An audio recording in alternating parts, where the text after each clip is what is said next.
भागवत भगवान की जय हो। आगे कथा आती है समुद्र मंथन की। एक बार दुर्वासा मुनि भगवान के दर्शन करने के लिए गए। रास्ते में इंद्र मिला तो भगवान ने अपनी माला दी थी, जैसे हमारे संतों ने हमको माला दी है, शास्त्री जी ने। वो माला दुर्वासा जी ने इंद्र के गले में डाल दी। इंद्र ने वो माला हाथी के गले में डाल दी कि यदा दुर्वास संसापात इंद्रालोकास्त्रयो नृपः निम श्रीकांच भवस्तत्र नेसुरज्या दया क्रिया। अब दुर्वासा जी ने मुड़कर देखा, जो माला मैंने इंद्र को दी थी इसने अपने ऐरावत हाथी को पहना दी। ऐरावत हाथी ने अपने गले से निकलकर वो पैरों में आ गई और दुर्वासा जी ने आज इंद्र को श्रीयोन होने का श्राप दे डाला।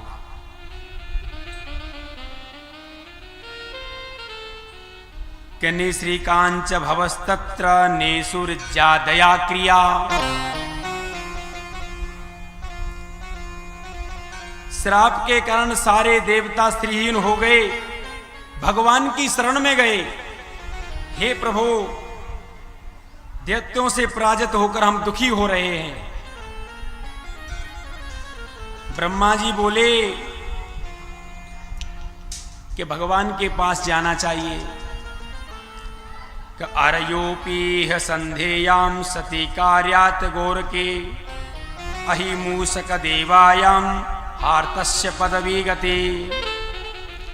हे देवों के देव, सिद्ध करने के लिए, शत्रु संधि करने के लिए आपको संधि करनी पड़ेगी।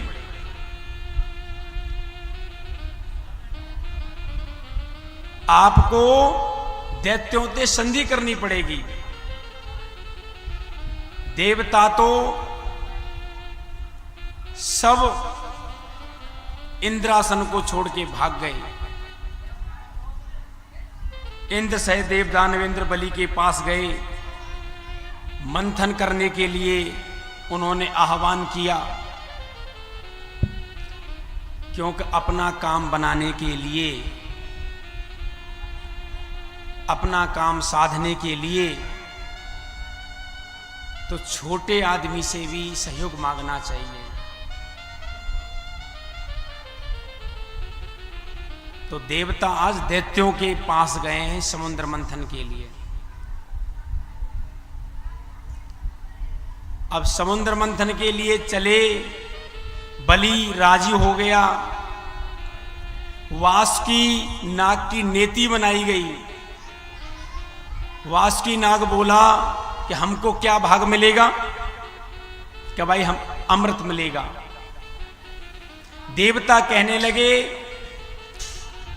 दैत्यों से कि आधा अमृत आपका और आधा हमारा। तो संधि प्रारंभ हो गई। समुद्र मंथन होने लगा, पर मंदराचल जो पर्वत है ना, वो खिसकने लगा। जैसे ही मंदराचल पर्वत को उठाया तो कुछ तो देवता और दैत्य भी उसके नीचे दब गए। भगवान ने कश्यप का रूप धारण किया और मंदराचल पर्वत को गरुड़ पर रखा और अपनी जगह स्थापित कर दिया। और अब समुद्र मंथन प्रारंभ हुआ। सबसे पहले कालकूट नाम का विष निकला। अब जैसे ही विष निकला तो वहां तो त्राहि त्राहि होने लगी। और भगवान शंकर का यहां ध्यान करते हैं। भाई माखन खाने के लिए तो आप, और जहर पीने के लिए हम। अच्छी अच्छी चीजों को धारण करने वाले आप। कि देव देव महादेव भूतात्मन भूत भावना त्राहि नाम शरणापर्णा त्रिलोक्य दहीनाद विषाद। हे देवों के देव महादेव त्राहिमाम रक्षा करो। क्या हुआ कि इस विष को आप धारण करिए। भगवान ने अपने हस्त कमल पर लिया और पान कर गए।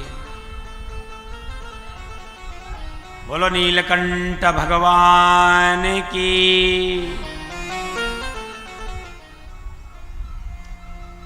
पुनः मंथन प्रारंभ हुआ कि श्रीरंभा विश्ववारणी अमय शंख गजराज धनस कल्पतरु वैद्यमणि कामधेनु शशिबाज।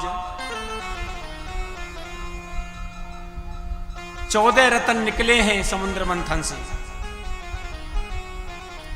तो अब की बार कामधेनु निकली है, वो ऋषियों ने ग्रहण कर ली।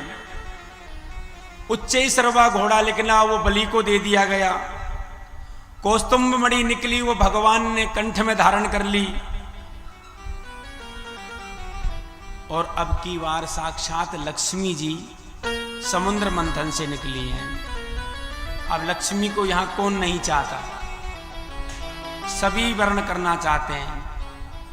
देवता एक तरफ लग गए, दैत्य एक तरफ लग गए, कोई पसंद नहीं आया तो माता लक्ष्मी ने भगवान नारायण के गले में वरमाला पहना दी। वो लक्ष्मी नारायण भगवान की। अब की बार अमृत का कलश लेकर भगवान धनवंतरी पैदा होते हैं। पर पैदा तो हो गए अमृत का कलश लेकर, पर दैत्य छीन कर भाग गए। भगवान बोले देवताओं चिंता मत करो, अमृत आप ही पियोगे। भगवान ने यहां मोहिनी रूप धारण किया है। बोलो मोहिनी भगवान की। कथम कश्यप पदायादा पुलस्त्याम मयि संगता विश्वासम पंडितो जातु कामनी सो न यातहि। अब दैत्य आपस ही में झगड़ रहे हैं। जब भगवान ने अपना सुंदर शरीर बनाया तो सब मोहिनी भगवान की तरफ दैत्य देखने लगे कि देखो इसकी चाल क्या है, इतना सुंदर शरीर है। तो मोहिनी भगवान ने कहा भाई क्या बात है, कैसे झगड़ा कर रहे हो, क्या कारण है? ऐसा लगता है कि आप कश्यप की संतान हैं। दैत्य बोले कोई जानकार स्त्री लगती है, पढ़ी लिखी लगती है, अच्छी, कोई विद्वान है, इससे तो सलाह लेनी चाहिए। भाई विद्वान आदमी का आश्रय मिल जाए तो कोई ना कोई तो कृपा हो ही जाती है। तो दैत्यों ने उनसे आह्वान किया कि आप कौन हैं देवी, कि हम आपको जानते हैं। कश्यप मुनि बड़े माने हुए मुनि हैं, परम संत हैं, और झगड़ा किस बात का हो रहा है ये कि हम दो पक्ष हैं। अदिति के तो हैं देवता और दिति के हैं दैत्य। हमने मिलकर के समुद्र मंथन किया, पर आप अकेले अकेले क्यों पी रहे हो अमृत को? भाई कुछ उनको भी दे दो। तो मेहनत तो दोनों पक्षों ने करी है ना।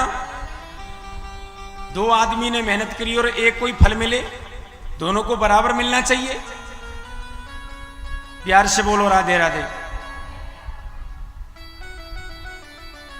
अब दैत्यों ने मोहिनी भगवान पर विश्वास कर लिया कि ऐसा करो आप ही इसको बांट दीजिए। क्या बैठो लेन में। एक पंक्ति में देवता बैठ गए और एक पंक्ति में दैत्य बैठ गए।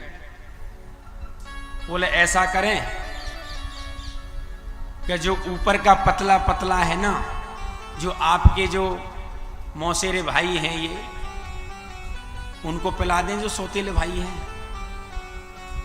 देवी जी पिला दो, कोई बात नहीं है, गाढ़ा गाढ़ा हम पी लेंगे, पतला पतला इनको पिला दो। अब तो भगवान अपनी मुस्कान दैत्यों की तरफ है और देवताओं को अमृत पिलाते जा रहे हैं।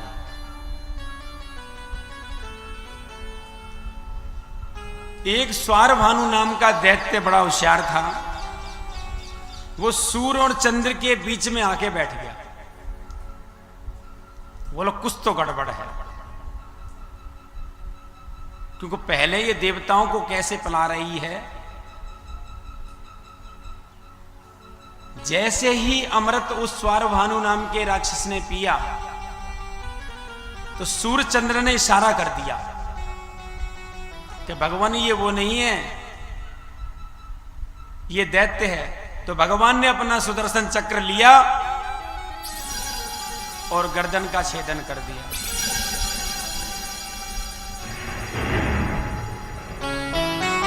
ये दो भागों में परिणत हो गया, राहु और केतु।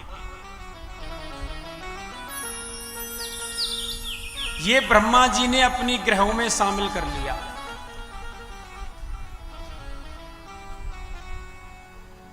अब तो देवता अमृत पीते गए, गटक गटक, और दैत्य मुस्कान पर ही मोहित होते गए। भगवान तो अपना अमृत पिला के चलते बने। बोला जो अभी दिख रही थी वो कहां गई देवी जी?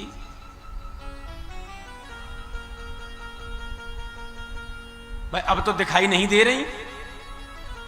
क्या थी नहीं थे? क्या कौन था? जो बोना बन के आया था ना, वही छलिया विष्णु, वही मोहिनी बन के आया है। वो विष्णु ही था।